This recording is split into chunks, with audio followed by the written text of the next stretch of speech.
하나님 말씀 출애굽기 36장입니다. 출애굽기 36장 2절에서 7절까지 보겠습니다. 한 절씩 교독하겠습니다. 모세가 부살렐과 오홀리압과 및 마음이 지혜로운 사람 곧 그 마음에 여호와께로부터 지혜를 얻고 와서 그 일을 하려고 마음에 원하는 모든 자를 부르매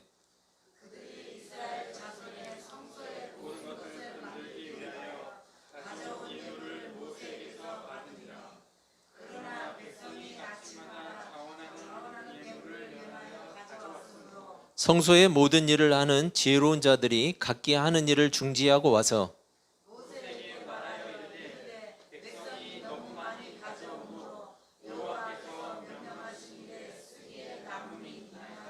모세가 명령을 내리매 그들이 진중에 공포하여 이르되 남녀를 막론하고 성소에 드릴 예물을 다시 만들지 말라 하며 백성이 가져오기를 그치니 있는 재료가 모든 일을 하기에 넉넉하여 남음이 있었더라.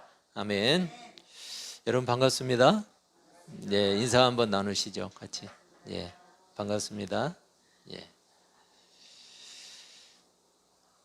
지금 우리가 살펴보고 있는 이 출애굽기를 통해서 우리는 신앙의 중요한 단서들을 발견하게 되는데, 먼저는 하나님의 구원에 대한 내용이죠. 구원은 전적인 하나님의 은혜라는 사실이에요. 그리고 구원은 신실하신 하나님의 언약에 의한 것이다 라는 것을 우리가 출애굽기를 통해서 살펴볼 수가 있죠. 또 하나 우리가 알게 되는 사실은 구원의 과정을 통해서 드러난 하나님의 권능이죠. 즉 하나님만이 유일하고 참된 신이라는 그 사실을 출애굽기가 선언을 하고 있죠. 그 하나님이 온 땅과 우주 만물과 자연을 다스리고 계신다는 사실, 그리고 이 땅에 존재하는 모든 생명체의 주인이라는 사실, 이것을 출애굽기를 통해서 우리가 볼 수가 있어요. 바로 그 하나님이 애굽 땅에서 이스라엘을 구원하신 거죠. 이러한 하나님의 구원은 아브라함에게 주셨던 언약의 성취였어요. 아브라함에게 주셨던 언약의 성취. 하지만 아브라함의 후손들에게 가나안 땅을 주시고 또 그 땅에서 자손을 번성하게 하는 것으로 끝내는 것이 아브라함 언약의 진정한 성취는 아니었어요. 여러분, 애굽 땅의 고통에서 벗어나는 것, 애굽 땅에서 이스라엘 백성들이 고통당하고 있었죠. 그 고통에서 벗어나는 것, 그리고 가나안 땅을 들어가서 가나안 땅을 차지하는 것, 그리고 그 가나안 땅에서 번성하고 번영하는 것, 아브라함 언약이 그게 끝이 아니었다는 거예요. 오히려 이런 내용들은 과정이었어요. 과정. 이런 과정들이 작은 성취감을 줄 수는 있었겠죠, 그들에게. 하지만 그 과정 자체가 최종적인 목적은 될 수 없다는 사실이에요. 아마도 당시 과정 중에 있었던 이스라엘 백성들은 그걸 몰랐을 거예요. 우리는 성경을 보니까 그걸 알지, 이스라엘 백성들은 자신들이 과정에 있다는 사실을 몰랐을 거예요. 가나안 땅을 차지하고 들어가서 자손들이 번성하고 또한 그 땅에서 번영하는 것이 그들에게는 최종적인 목적이었을 거예요, 이스라엘 백성들에게. 그래서 하나님의 의도와는 다른 길을 자주 갔던 거예요. 하지만 하나님의 계획은 더 컸어요. 그리고 더 먼 곳에 있었어요. 가깝게는 이스라엘이 참 하나님의 백성이 되는 것이었어요, 하나님께는. 그래서 그 이스라엘이 가나안 땅에 들어가서도 하나님의 백성으로, 그리고 하나님의 백성다운 삶을 사는 것이었어요. 그래야만 그들이 거기에서 하나님의 백성으로 유지될 테니까. 그리고 궁극적으로는 온 인류를 위한 구원, 이 구원을 준비하는 것이 이스라엘을 향한 하나님의 뜻이었어요. 이스라엘 백성들은 그걸 몰랐겠죠. 그저 가나안 땅에 들어가서 그 땅에서 자손을 낳고 번영하고 번성하는 것, 그것이 그들의 목적이었어요. 이스라엘 백성들이 하나님의 뜻을 어기고 잘못된 길로 가게 되었던 근본적인 원인도 거기에 있었어요. 하나님의 계획은 더 크고 먼 곳에 있었는데 이스라엘 백성들은 어때요? 그들의 목적은 바로 눈앞에 있었어요. 하나님의 의도는 온 인류를 구원하는 구원이었어요. 하지만 이스라엘의 의도는 뭐였어요? 가나안 땅에서 잘 먹고 잘 사는 것. 여러분, 그게 나쁘지 않죠? 그들에게는 가나안 땅에서 잘 먹고 잘 사는 게 나쁘지 않은 거예요. 그럼에도 불구하고 하나님의 뜻과는 자꾸 어긋난 길로 가버렸던 것, 그것은 하나님의 뜻을 몰랐기 때문이에요. 그때만 그랬던 것이 아니죠. 지금도 여전히 사람들의 관심은 이 땅에 있어요. 사람들의 관심은. 아니라고 자꾸 부인해봐도 이 땅에 매여 있는 건 어쩔 수가 없어요. 이 땅의 번영을 위해서 온통 마음을 쏟고 있어요. 그래서 우리를 부르신 하나님의 의도와는 거리가 있어요. 택하신 백성들을 보존하시려는 하나님의 뜻은 보지 못하고 자기 눈에 보이는 대로 판단하고 보이는 대로 결정해요.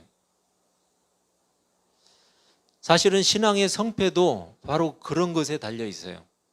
우리가 신앙에 있어서 정말 제대로 된 바른 신앙을 갖느냐, 아니면 신앙에 실패하느냐, 이것이 그런 것에 달려 있는데, 당장은 눈앞에 보이지 않지만 하나님의 말씀이기 때문에 끝까지 신뢰하는 것.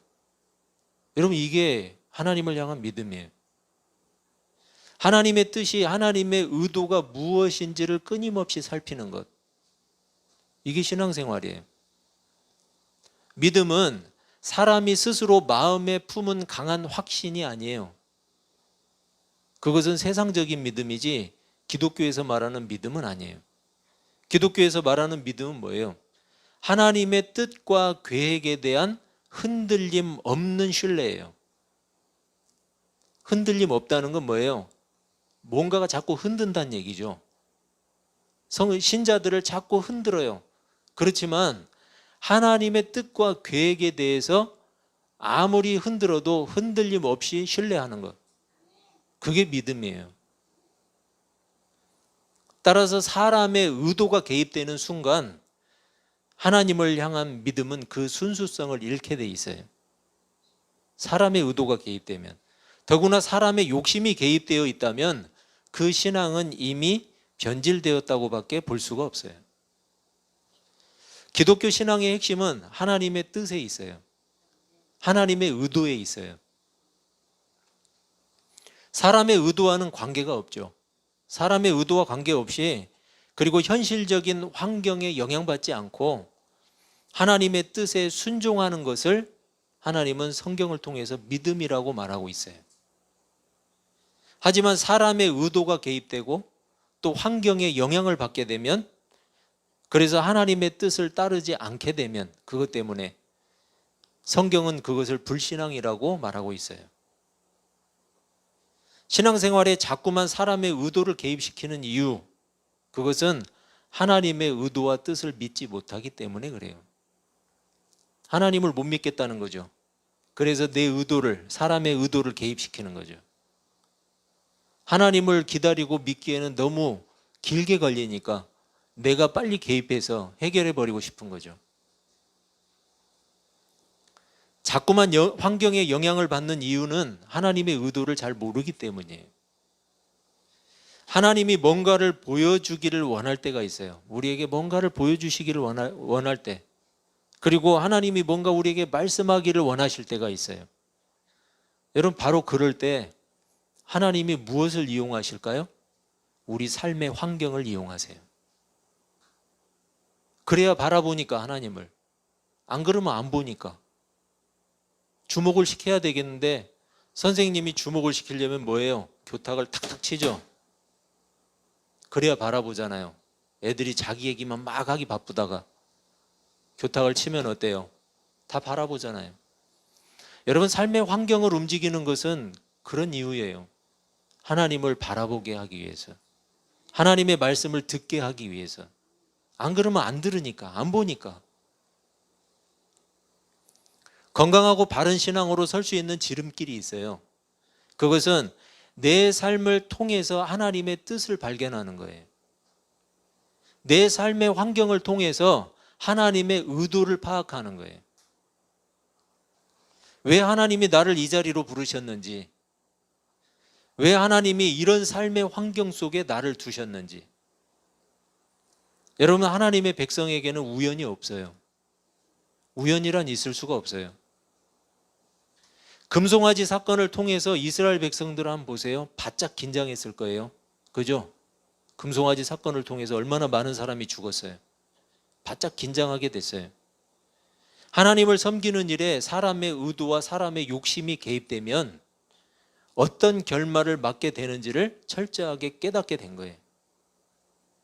이스라엘 백성들은 어떻게 해서라도 자신들이 정착할 땅, 그 땅에서 번성하고 번영하는 것, 이것에 온통 마음이 쏠려 있었어요. 하지만 하나님은 그게 급한 일이 아니었어요. 하나님에게는 그거는 어려운 일이 아니에요. 그들을 그 땅에 들어가게 하는 것, 자손이 번성하는 것, 하나님께는 어려운 일이 아니에요. 하나님께 진짜 어려운 일이 있었어요. 이스라엘 백성들이 하나님의 백성이 되는 거예요. 하나님은 이스라엘과 관계를 맺는 일이 우선이었어요. 이스라엘을 참 하나님의 백성 삼는 일, 그게 하나님의 가장 급한 과제였어요. 그래서 그들을 가나안 땅이 아닌 시내산으로, 가나안 땅으로 들이지 않으시고 시내산으로 이끄셨어요. 그리고 그들에게 율법을 주셨어요. 이스라엘을 하나님의 백성으로 살게 하는 것이 하나님의 뜻이었고 시내산으로 이끄신 하나님의 의도였어요. 지금도 하나님은 우리와의 관계를 가장 중요하게 생각하세요. 우리와의 관계. 그리고 그 관계를 유지하기 위한 일들을 하나님이 행하시는 거예요. 우리에게 급한 건 그게 아니죠. 하나님과의 관계가 아니라 뭔가를 얻어내야 하잖아요. 우리한테 급한 건. 여러분, 하나님에게 급한 건 그게 아니에요. 하나님과의 관계가 유지되는 수단이 어떤 사람에게는 물질의 문제가 될 수도 있어요. 하나님이 그렇게 만든다는 이야기가 아니라 그 삶의 환경을 이용하신다는 거예요. 누군가에게는 건강이 될 수도 있어요. 누군가에게는 직장의 문제일 수도 있어요. 다 뭐예요? 하나님과 관계가 유지될 수만 있다면 하나님 그 삶을 활용하세요.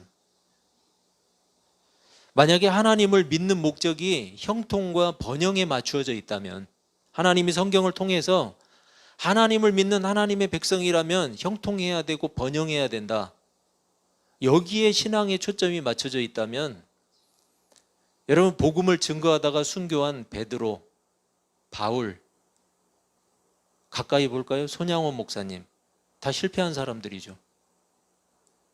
그들은 여러분 번영하지 못했어요. 그들은 형통하지 못했어요.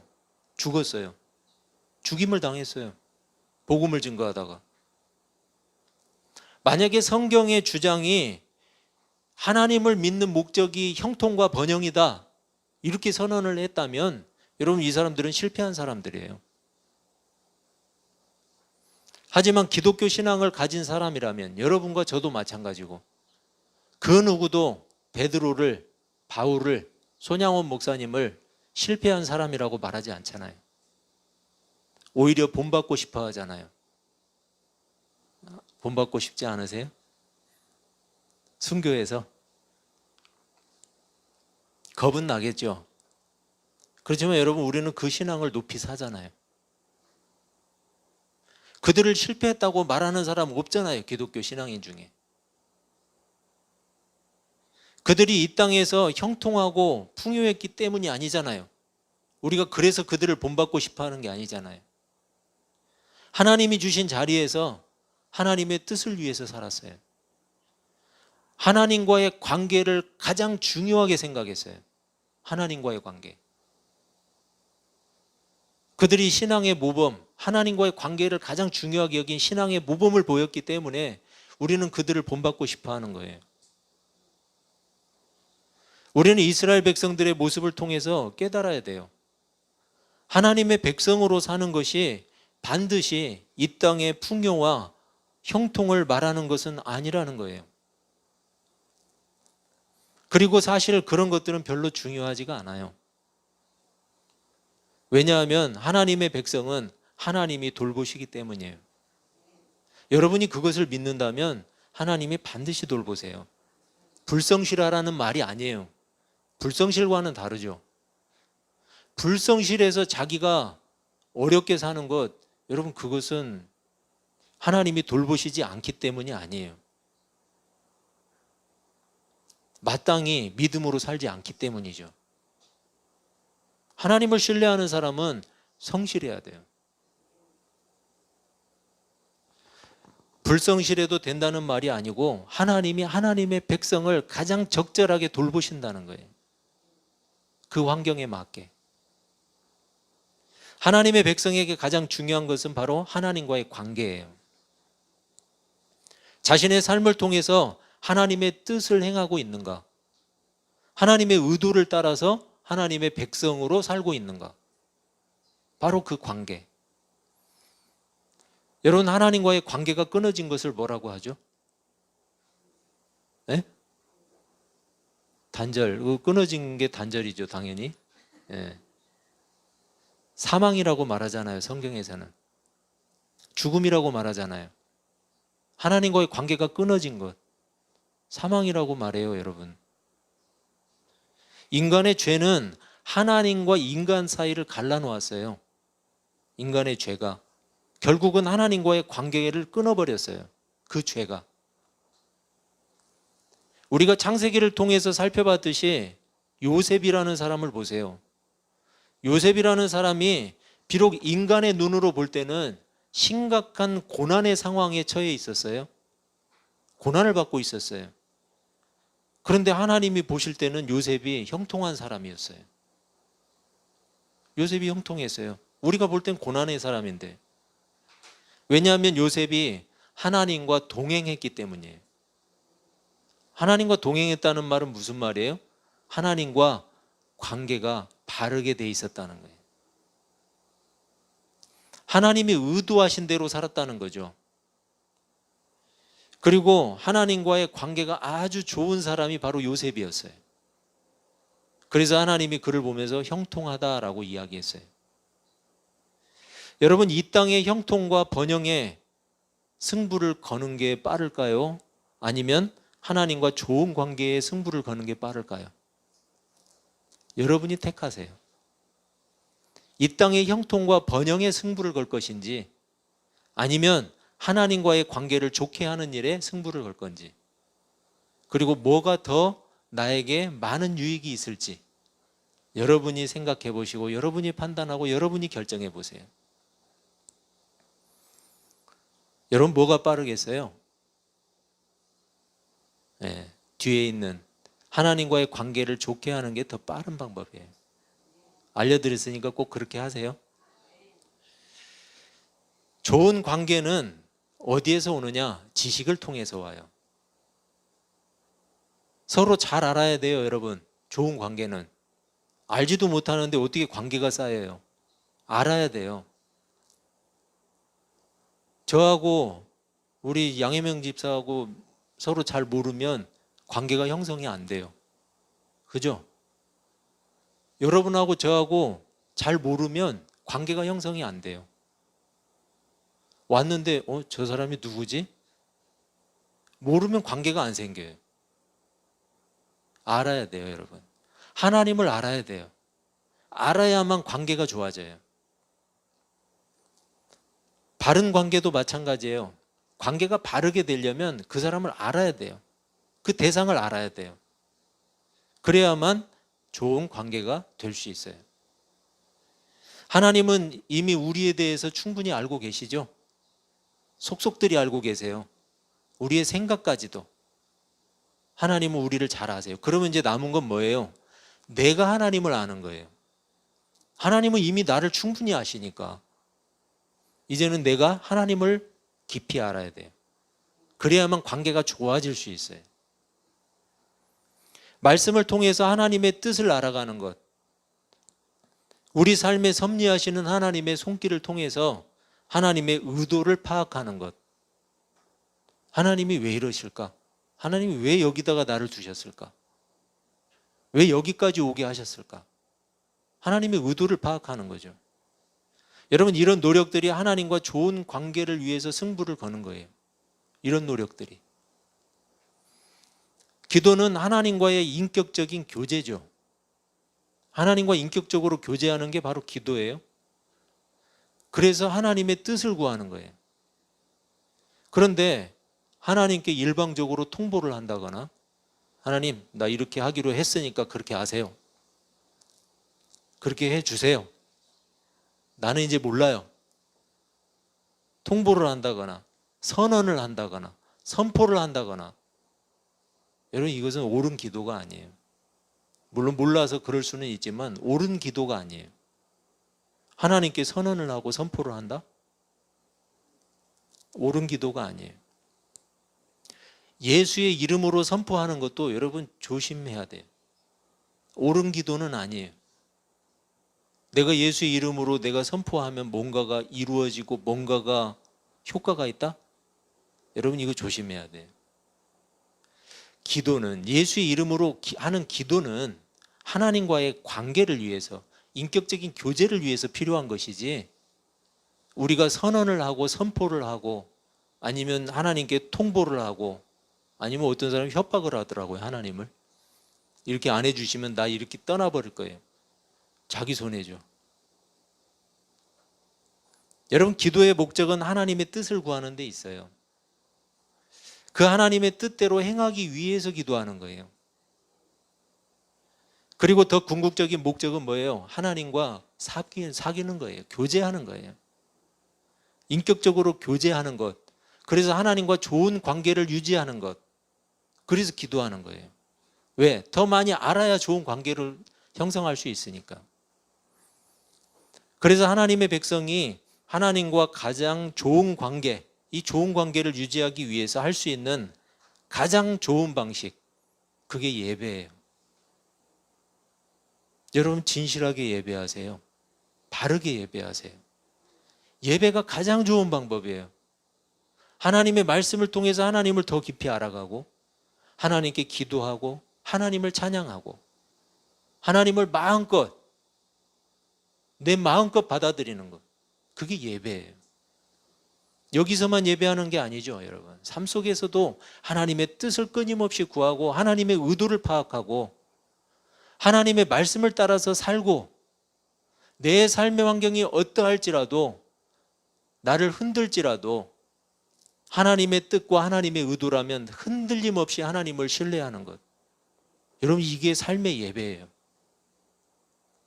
그렇게 살아갈 때 하나님과 관계는 훌륭하게 연결지어질 수 있어요.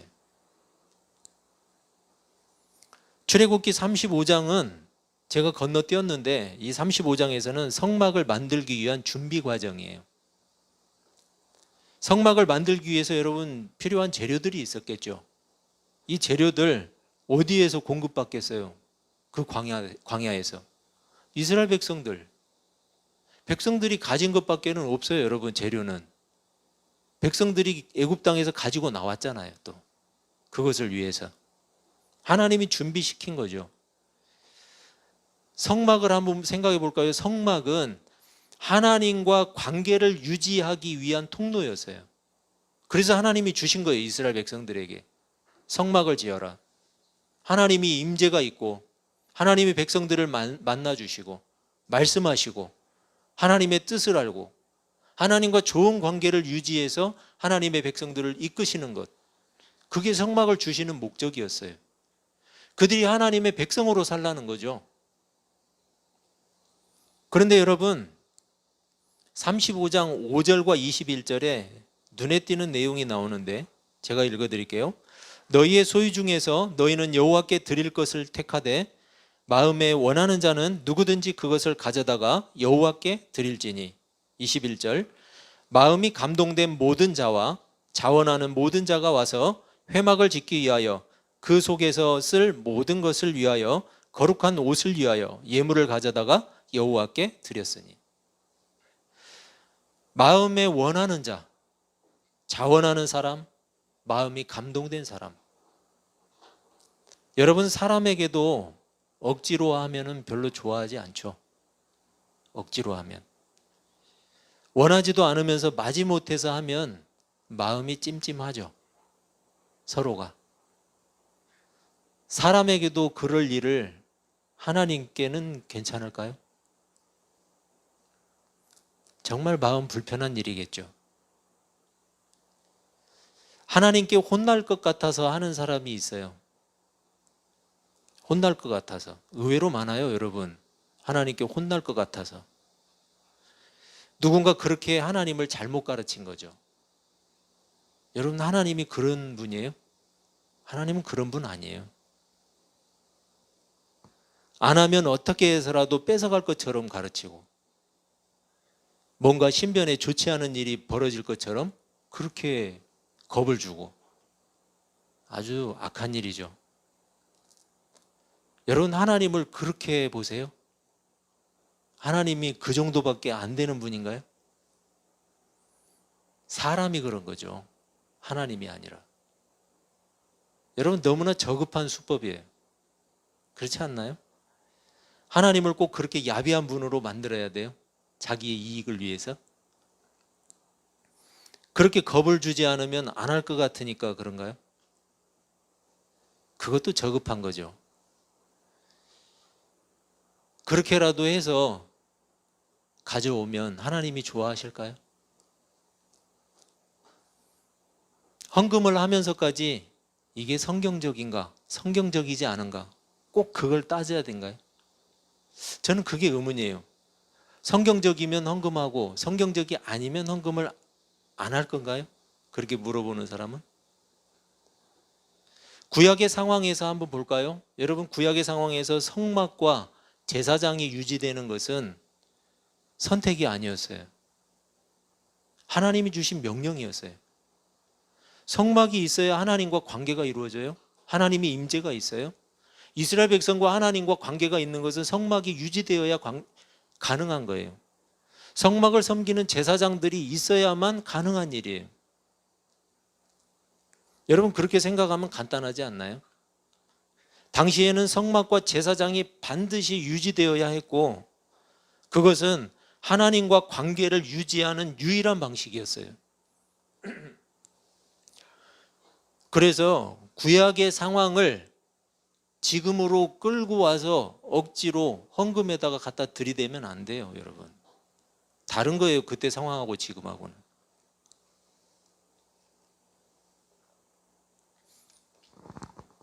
물론 초대교회에도 헌금은 있었어요.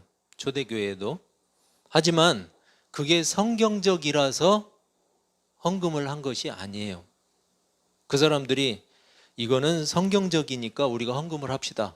초대교회에서 그랬어요? 그런 말씀 없어요.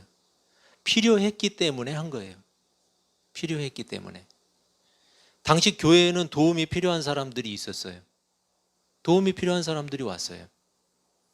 복음 전파를 위해서도 돈이 필요했어요. 사역자들을 돕기 위해서도, 그들의 생활비를 지원하기 위해서도 필요했어요. 물론 바울과 같은 사람은 자기가 일하면서 했지만, 교회를 유지하기 위해서 자발적인 헌신이 있었던 거예요. 자발적인 헌신. 저랑 비슷한 시기에 개척을 했던 동기 목사님이 있어요. 그런데 현재 교회를 유지하는데 어려움을 겪고 있는 것 같아요. 여러분, 여기 지금 우리 자리는 조금 그래도 월세가 그렇게 많지 않은데 대도시만 가도 월세가 굉장히 비싸죠. 그래서 교회를 폐지하는 것을 고려하고 있다고 말하더라고요, 저한테. 참 마음이 아팠어요. 그렇지만 마음 아픈 일이지만 저는 개인적으로 생각할 때, 개인적으로 그게 맞다고 생각해요. 교회가 유지되는 일이 어렵다면 설령 그것이 우리 교회라 할지라도 저는 문 닫는 게 자연스러운 일이라고 생각해요. 유지가 어렵다면. 억지로 붙들고 있는 것만이 좋은 일이라고 생각하지 않아요. 여러분, 교회는 하나님의 백성들이 하나님과 관계를 맺는 곳이에요. 하나님과. 그리고 그 관계를 유지하는 곳이에요. 그래서 성도의 헌신은 자발적이어야 하고 마음에 원하는 사람들이 하는 것이고 마음에 감동된 사람들이 하는 거예요. 여러분, 절대로 억지로 하면 안 돼요. 하나님도 그거 원하지 않으세요. 억지로 교회를 끝까지 붙들고 있어야 된다? 그렇지도 않아요. 하나님과의 바르고 좋은 관계를 증명하는 것, 그게 여러분 자발적인 헌신이에요. 그렇게 귀하게 봐야 돼요. 그건 귀한 거예요, 여러분. 성도의 헌신은 그렇게 귀한 거예요. 그런데 그것을 너무 저급한 수준으로 끌어내리지 마세요, 절대로. 무서워서, 누군가 겁을 줘서, 아니면은 그렇게 하면은 복 받는다고 하니까, 여러분, 그렇게 저급한 수준으로 끌어내리지 마세요. 우리 스스로 끌어내려서는 안 돼요. 여러분, 성도의 헌신은 귀한 거예요. 여러분, 세상에서 돈 버는 게 쉬워요? 얼마나 어려워요, 여러분. 남이 하는 소리 다 안 좋은 소리 다 들어야 되고, 그러면서 한 푼 두 푼 모으는 거 아니에요. 얼마나 귀한 거예요. 여러분, 그렇게 귀하게 번 것으로 교회를 위해서 헌신하는 것이 그 정도밖에 안 될까요? 여러분, 하나님 앞에 고귀한 거예요. 하나님과의 관계를 유지하는 것에 거기에 헌신하는 거예요. 그래서 성도의 헌신이 귀한 건데 그것을 너무 천한 것으로 끌어내리지 마세요. 그렇게 가르치는 사람도 나쁘고 그것을 목적으로 하는 사람도 좋은 건 아니에요. 여러분, 하나님과 바르고 좋은 관계를 유지하세요. 적어도 이스라엘 백성들이 성막을 짓기 위한 헌신에는 자발적이고 적극적인 모습을 보여주고 있어요. 우리가 오늘 본문을 통해서 본 것과 같이 그 말씀을 결론 짓는 7절 말씀을 한번 보세요. 있는 재료가 모든 일을 하기에 넉넉하여 남음이 있었더라. 자발적으로 가져오고 마음에 감동된 자가 했고 하나님과의 관계를 위해서 고귀한 헌신을 통해서 일을 이루어 가는데 여러분, 모든 일을 하기에 넉넉하게 남아서 이제 그만 가지고 와라. 우리가 그랬으면 좋겠어요. 이제 그만 가지고 오세요. 하나님께서 성막을 주신 것은 백성과의 지속적인 관계를 위해서였어요. 여러분, 하나님은 예수 그리스도를 통해서 교회를 주셨어요. 예수 그리스도의 그 핏값으로 산 게 교회라고 했어요. 귀한 거죠. 백성과의 지속적인 관계를 위해서 하나님이 주신 거예요. 교회를 통해서 하나님과 좋은 관계를 유지하는 은혜가 있기를 바랍니다. 아울러서 우리 교회가 오늘 본문 7절 말씀과 같이 하나님의 일을 감당하기에 넉넉하여 남음이 있는 그런 은혜가 있기를 바랍니다. 그래서 이곳에서 하나님을 섬기는 주의 백성들이 끊임없이 하나님과 좋은 관계를 유지하는 일에 우리 교회가 은혜의 통로로 쓰임받을 수 있기를 주님의 이름으로 축원합니다. 기도하겠습니다.